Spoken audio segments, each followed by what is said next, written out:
Jangan kita kata, kami ni ustaz, saya kerja driver je ustaz, nak masuk syurga macam mana lah kerja driver ni. Apapun pekerjaan kita boleh membuatkan kita menjangkaui, melepasi orang-orang agama ni, di dalam mendapatkan redha Allah Subhanahu Wa Taala. Sebab Allah ni, dia akan menilai orang yang boleh mendapatkan redha dia. Allah mencari hamba-hambanya yang berlumba untuk mendapatkan redha Allah dalam setiap tindakan mereka. Ni yang paling penting sekali. Kita kerja apa pun, kesemua pekerjaan kita boleh jadi ibadah. Kerja apa pun, semua kerjaan kita boleh jadi ibadah kalau kita niat kerana Allah pekerjaan tersebut. Jadi ada orang biasa yang Nabi sebut dalam hadis, tapi dia dapat redha Allah, maka dia boleh syurga. Wanita dalam satu hadis sahih, wanita pelacur. Subhanallah. Sebab tu kita ni, kita tengok siapa pun, jangan sibuklah dengan aib orang. Yang lebih teruk lagi, seronok share. Kan, dia tengok video tu, lah, hang baru dapat hari ni, orang share 3 hari dah. Padahal video tu sebar aib orang. Kan? Tak kira lah dia, walaupun orang tu buat maksiat kan, tapi itu aib dia. Dia buat dalam rumah dia pula tu. Yang kamu ambil gambar dia minum arak dalam rumah dia tu, kenapa kamu sebarkan? Dia minum arak, yang tu dosa. Kamu sebarkan aib, dia buat dosa besar, 3,000 orang tengok, kamu tanggung 3,000 dosa besar. Dia buat satu je dosa besar. Siapa lagi banyak? Ini zaman manusia boleh buat ribuan dosa besar dalam masa sehari. Ini zaman kita tengok kan, subhanallah. Kesian bila kita tengok kan, orang mudah share ni, kesian. Bahaya share ni, entah menyebarkan aib orang lain. Pelacur ni masuk syurga. Tapi jangan kita faham, maksudnya melacur tak apa lah lepas ni. Bukan melacur tak apa. Kenapa pelacur ni masuk syurga? Entah sejuta pelacur ni selalunya seorang je lah, kan?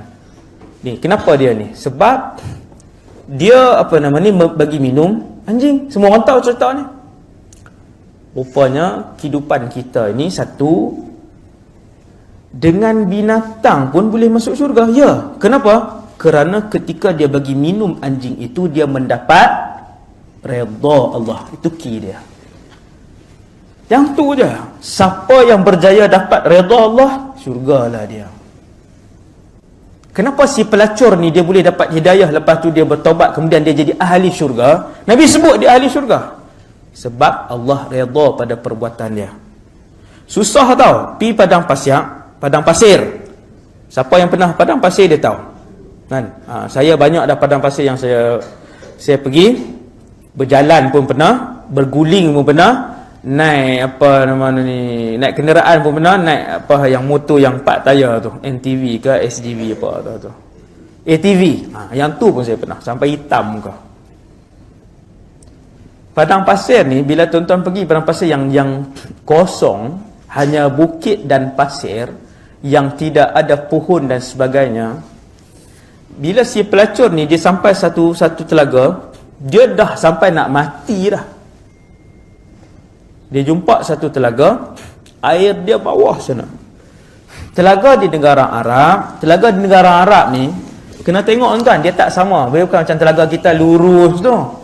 Dia berbatu, batu bonjol sini, bonjol sana, ada batu. Kita boleh turun dan naik mendaki.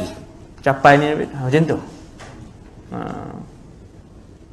Kan? Tapi bahaya jugalah, kadang dia turun tanah tu, tertanam dalam tu.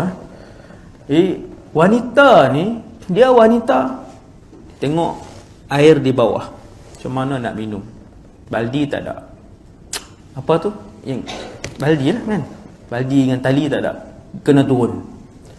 Nak turun ni, di padang pasir ni, kalau jadi apa-apa, risiko nyawa dia. Tapi dah terlampau dahaga, turun, minum.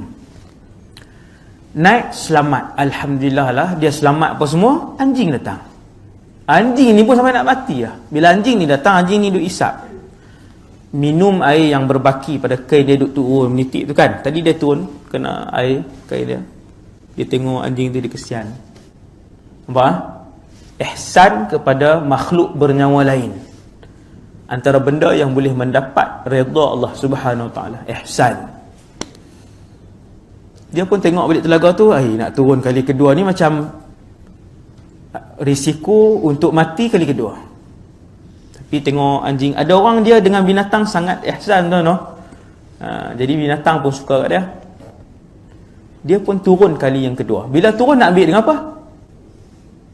Baldi tak ada. Dia keluarkan kasut dia, diisi air, dia gigit kasut tadi untuk bawa naik.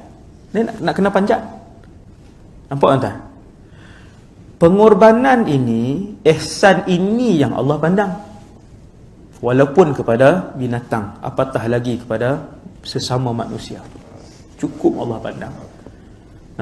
Bila dia naik, dia bagi minum, anjing tu pun minum.